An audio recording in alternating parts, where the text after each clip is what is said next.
जब कभी भी हम फेल हो जाते हैं उसके बाद आगे हम सक्सेसफुल होंगे या फिर से फेल होंगे, ये एक फैक्टर पे बहुत ज़्यादा डिपेंड करता है। और वो फैक्टर ये है कि क्या हम अपने फेलियर की रिस्पॉन्सिबिलिटी एक्सेप्ट करते हैं या नहीं। हमें से ज़्यादातर लोग जब फेल होते हैं तो कोई ना कोई वजह ढूंढते हैं या अपने फेलियर को किसी न किसी और पे ब्लेम करते हैं। मैं इसलिए फ़ेल हो गया क्योंकि मेरा जो पार्टनर था वो सीरियस नहीं था अपने काम को लेके। मैं इसलिए फ़ेल हो गया क्योंकि मार्केट कंडीशंस ठीक नहीं थी। मैं इसलिए फ़ेल हुआ क्योंकि मेरी फैमिली मुझे सपोर्ट नहीं करती थी। मैं इसलिए फ़ेल हुआ क्योंकि मेरे पास और भी बहुत सारी चीज़ें थीं देखने को। मैं इसलिए फ़ेल हुआ क्योंकि मुझे इंस्ट्रक्शंस ही गलत मिले थे। हमें से ज़्यादातर लोग इस तरह के एक्सक्यूज़ेस का इस्तेमाल करते हैं फ़ेल होने के बाद और अपने फेलियर की रिस्पॉन्सिबिलिटी एक्सेप्ट नहीं करते।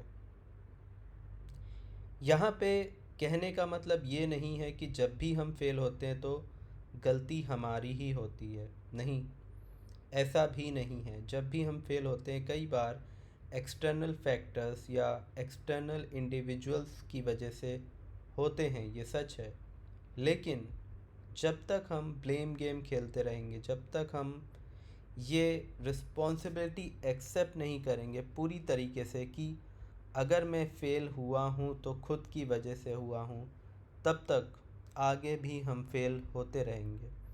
क्योंकि हम ऐसा प्लान ही नहीं बनाएंगे जिसकी वजह से आगे हम फिर से सक्सेसफुल ना हो।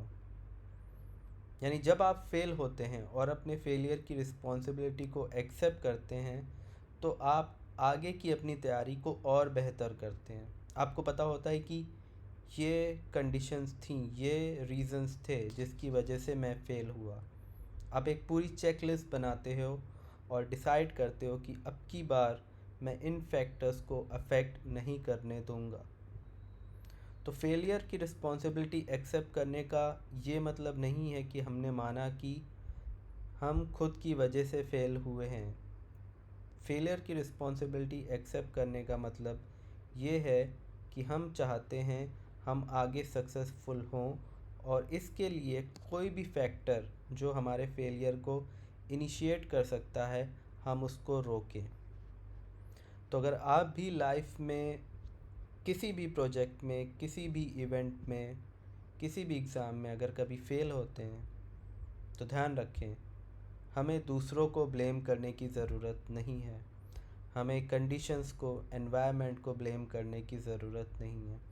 एक्सेप्ट करें और अगली बार और ज़्यादा तैयारी के साथ प्रयास करें। आप देखेंगे कि आपका नेक्स्ट अटेम्प्ट आपके पिछले अटेम्प्ट से बहुत ज़्यादा बेटर होगा और ये आपके कॉन्फिडेंस को और ज़्यादा बढ़ाएगा और अपने हर अटेम्प्ट के साथ आप सक्सेस के और भी करीब जाते जाएंगे। अगर आज का हमारा वीडियो आपको अच्छा लगा है तो प्लीज़ इसे लाइक ज़रूर करें और इस चैनल को सब्सक्राइब ज़रूर करें।